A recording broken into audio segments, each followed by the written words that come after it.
Okay, isang mapagpalang araw na muli mga bata. So nasa ikapitong linggo na tayo ng pag-aaral. So nung nakaraang linggo, ang daming pagsubok na nangyari sa ating bansa. So magbigay tayo ng panalangin para sa mga nasalanta ng bagyo, baha na nangyari sa atin, no? So um, isang request ko lang na manahimik muna ang lahat at magdasal tayo. So sa ngalan ng Ama, ng Anak, ng Diyos, Espiritu Santo, so mahal na Panginoon, hinihiling namin ang inyong kapatawaran sa mga kasalanan naming nagagawa sa pang-araw-araw. Kami po ay um, mahina sa mga tukso at gabayan niyo po kami para lahat ng aming gagawin ay ayon sa inyong kagustuhan. Nawa ay bigyan niyo kami ng habag at awa, lalo na po sa mga kababayan namin na nasalanta ng bagyo at mga nabaha, mga namatayan. Nawa bigyan niyo po sila ng kalakasan na uh, maharap nila ng maayos ang nangyari sa kanilang buhay. Alam namin na napakahirap. Gustuhan man namin tumulong pero wala po kaming kakayanan. Alam ko pong ikaw lang at wala nang iba ang mahigit na nakakaalam para sa aming lahat, sa ikabubuti namin. Ang Panginoon, hinihiling namin ito sa ngalan ng inyong anak ni Jesus. Amen. Sa ngalan ng Ama, ng Anak, ng Diyos, Espiritu Santo. Amen. Okay, so mga anak, so no, ang daming nangyari.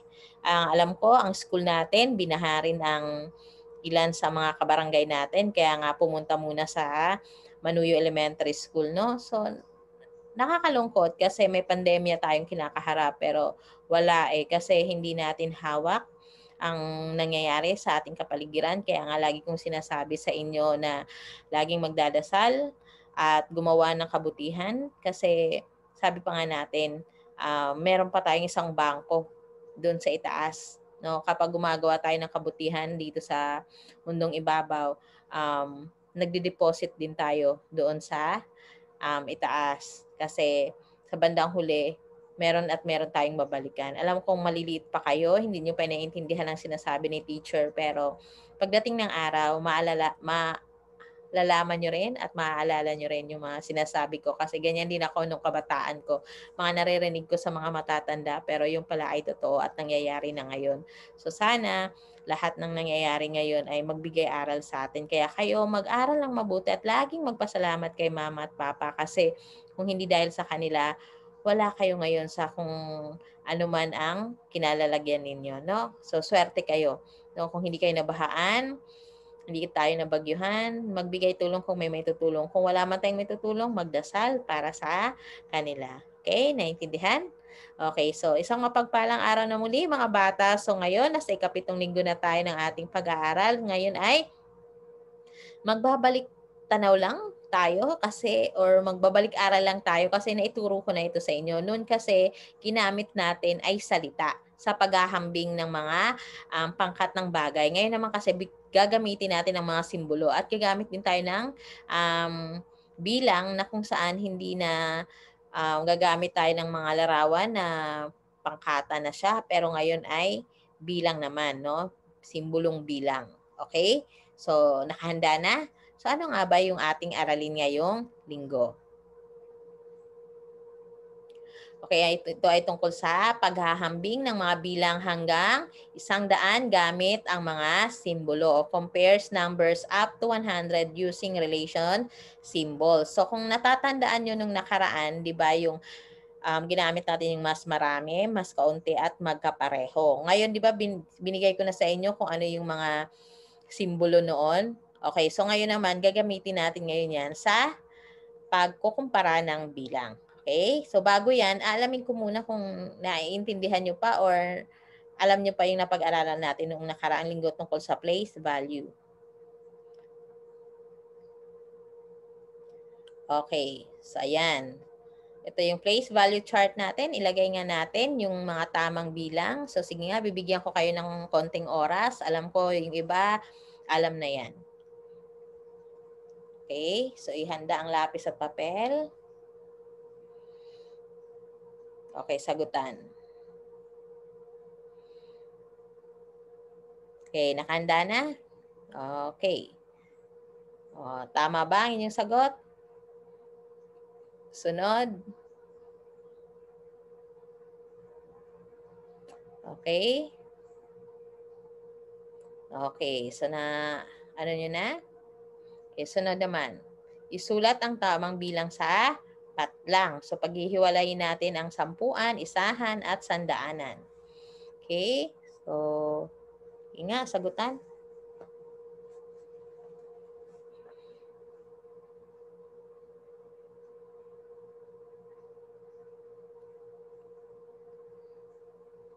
Okay, nakahanda na? So, tingnan nga natin kung tamang inyong sagot. Okay.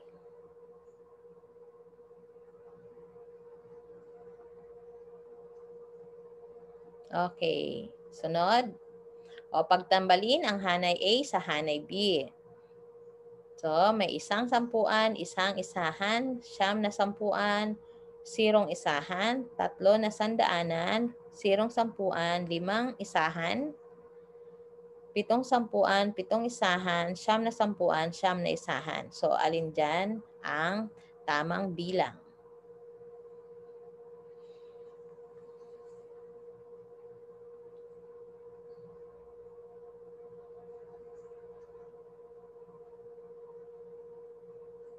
Okay?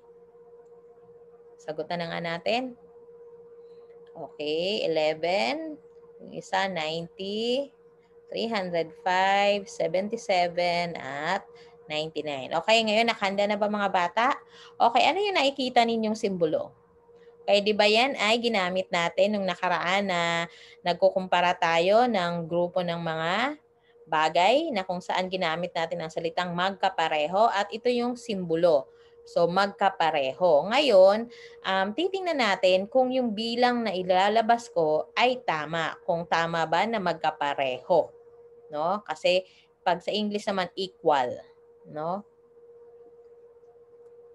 Okay, 75. Sa palagay nyo, ano ang dapat kong ilagay sa kabila? Okay, so yung unang bilang at yung pangalawang bilang dapat magkapareho kasi nga equal. Okay, sunod. 100, okay. 120 at saka 120, 33 at 33. Okay. Pwede rin dito, kung halimbawa, di ba napag-aralan na natin, paghiwalin mo, 100 magiging 50 plus 50 equals 100 pa rin.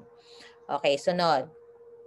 Okay, yan naman. Ano naman itong simbolong ito? Di ba? Nung nakaraan, pinag-aralan natin yung sa pagkukumpara ng pangkat ng bagay na kapag nauna yung unang pangkat na mas marami kesa sa pangalawang pangkat na konti, so ito ang gagamiting simbolo or mas marami. So ibig sabihin na yung nauna ay mas marami kesa sa pangalawang pangkat. So dapat dito ang gagawin natin, yung bilang na mauuna dapat ay mas malaki kesa dito sa pangalawa. Okay, tingnan niya natin. 105 ay mas malaki sa 100, no? 77 mas malaki sa 65 or greater than. 25 ay mas malaki sa 10. 15 ay mas malaki sa 8. No? So 105 sa English, 105 is greater than 100. 77 is greater than 65. 25 is greater than 10. And 15 is greater than 8. So nauuna yung malaking bilang kesa sa pangalawang bilang. Okay, sunod. Okay, ito naman ay ginamit natin na pagkukumpara sa kapag nauna yung mas konti sa malaki. So, ito ay mas kaunti or less than. So, dapat yung nauunang bilang ay maliit siya kesa sa pangalawang bilang na kinukumpara. Okay? So, 19, 28. So, 19 is less than 28 or 19 mas maliit kaysa sa 28. 45 less than 88. 16 is less than 21. And 79 is less than 100. So, naintindihan ba mga bata? So, ang laging tatandaan, equal, pareho, Diba? Ganyan, equal. Pareho. So, kapag greater than naman, kapag nauuna yung bilang, no? Na mas malaki. So, greater than, less than. Naintindihan? Okay. So, tingnan nga natin. Sagutan natin yung mga exercises natin. Okay, yan. Paghambingin ang mga bilang, ilagay sapat lang ang tamang simbolo. So, ito ay less than, greater than, and equal. So, tingnan natin yung mga bilang. Okay, bigyan ko kayo ng oras. Kumuha ng lapis at papel at pag-aralan yan.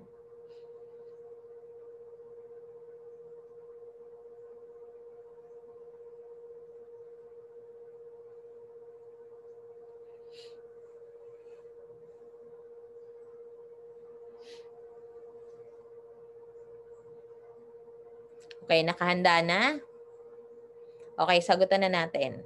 So, ang 43 ay less than 53 or mas maliit. 19 is greater than 12 or mas malaki. 36 is equal to 30 plus 6. Kaya ang 66 ay less than 50 plus 30 plus 6. Kasi pag pinagsama-sama ito, 50 plus 30, 80 plus 6, 86. So, ang 66 ay mas maliit sa 86. Sunod, okay, 98 is greater than 60 plus 9. Kasi pag pinagsama to, magiging 69. Okay? So, naintindihan?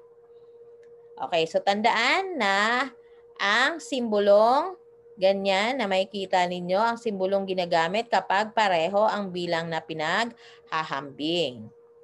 Okay, yan naman ang simbolong ginagamit kapag ang unang bilang ay mas malaki o mataas kaysa sa ikalawang bilang na pinaghahambing. Okay, ito naman ang simbolong ginagamit kapag ang unang bilang ay mas maliit o mas mababa kaysa sa ikalawang bilang. Okay, so naiintindihan ba mga bata yung paggamit ng mga simbolo sa pagkukumpara ng bilang? Okay, kasi ngayon naman dadako tayo sa panibagong araloy na kung saan nung nakaraan ay gumamit din tayo ng mga pangkat ng bagay na kung saan inayos natin sila mula sa kakonte paparami. Tapos mula marami papakaunti, no? So sana naalala nyo pa yon. Tapos ngayon naman, ang gagawin natin, bilang naman ang gagamitin natin. So yung bilang, nagsisimula tayo sa maliit na bilang, papalaking bilang. At malaking bilang, papaliit na bilang. Naintindihan? Okay. So, yan yung susunod nating pag-aaralan. Okay? Ano ba yung susunod nating pag-aaralan? Ito ay itong kung saan iaayos ang bilang mula sa maliit, papalaki, at mula malaki, papaliit, or orders numbers in increasing and decreasing order and vice versa. So, kahit magkabaliktaran sila. Okay, tingnan nga natin to. Okay, anong napansin nyo sa bilang?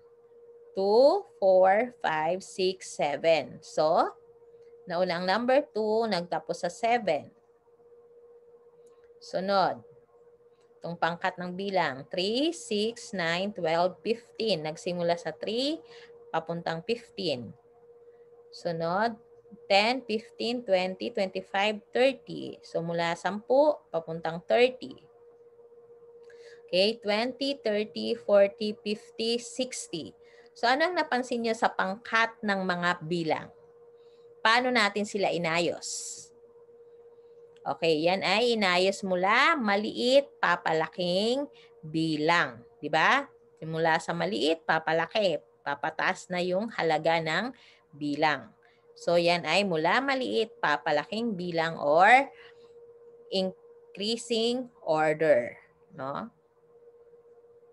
Next. Ito naman. Ayan. Nagsimula naman sa 10, papuntang 6.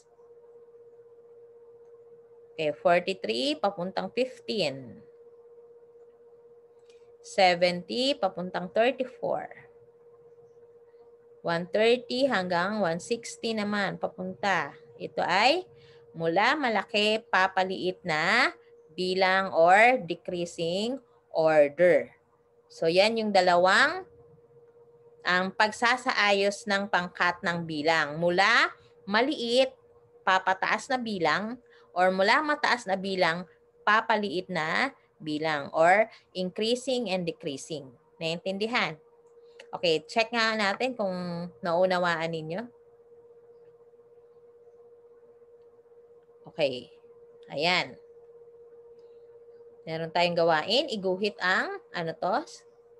Sun, kung mula malaki, papaliit ang bilang.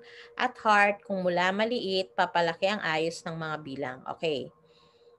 So, tingnan nyo nga. Pag-aralan nyo muna. And then, sagutan. May 10 segundo kayo para sa pagsagot.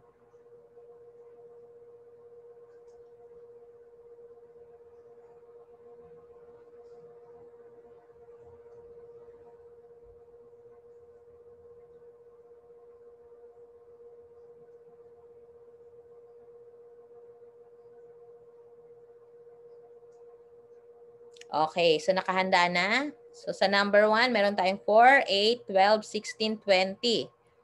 Number 2, 99, 95, 90, 89, 85. 53, 15, 18, 21, 24, 27. 4, 100, 89, 77, 63, 54. 5, 130, 140, 150, 160, 170. Okay, so sa number 1, mula maliit, papalaki ang ayos. Sa number 2, mula malaki, papaliit. Number 3, mula maliit, papalaki. Number 4, mula malaki, papaliit. And number 5, mula maliit, papalaki. So, tama ba si Teacher Naisel? So, sa number 1, mula maliit, papalaki. Number 2, mula malaki, papaliit.